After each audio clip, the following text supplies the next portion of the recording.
The old man knew something was wrong the moment the strangers began measuring the hill. They arrived at dawn carrying chains, notebooks, and strange instruments mounted on three-legged stands.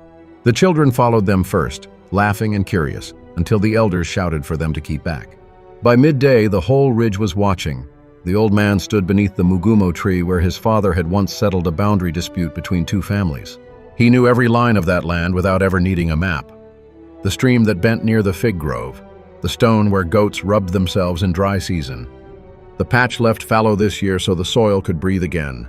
His wife's mother buried beyond the banana terraces, his brother beneath the acacia near the western slope. This was not just land, it was memory arranged into earth. One of the strangers hammered a peg into the soil. The old man walked toward him slowly. "What are you doing?" The interpreter answered before the white man could speak. "This land is being surveyed for the railway." The old man frowned. "Surveyed for who?"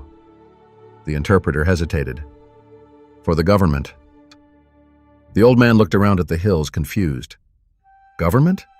The land already belonged to families, to clans, to the dead buried in it and the children not yet born. Everyone knew this. Even the streams knew this. "You cannot measure what already belongs to people," he said quietly. But the men kept measuring. Months earlier, far away on the coast, another man stood beside the ocean watching iron rails unloaded from ships. To him, East Africa was not ancestral soil. It was arithmetic. The railway had cost London too much money already. Investors wanted profit. Officials wanted proof the empire could tame the interior. The line had to reach Lake Victoria, and it had to pay for itself. But railways through wilderness earned nothing. The land had to produce. European settlers would grow coffee, wheat, and tea. Their goods would fill the trains. Stations would become towns. Towns would become colonies. On paper, it all looked clean and logical. There was only one problem. People already lived there. Not in the European way, perhaps. Not fenced into neat rectangles.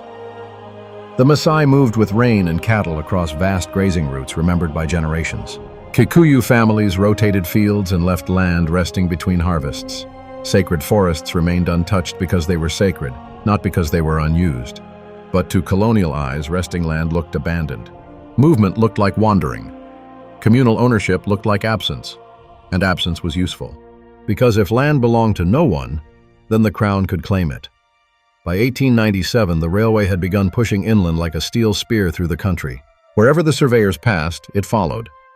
Then came administrators, then settlers, then paper. Paper changed everything.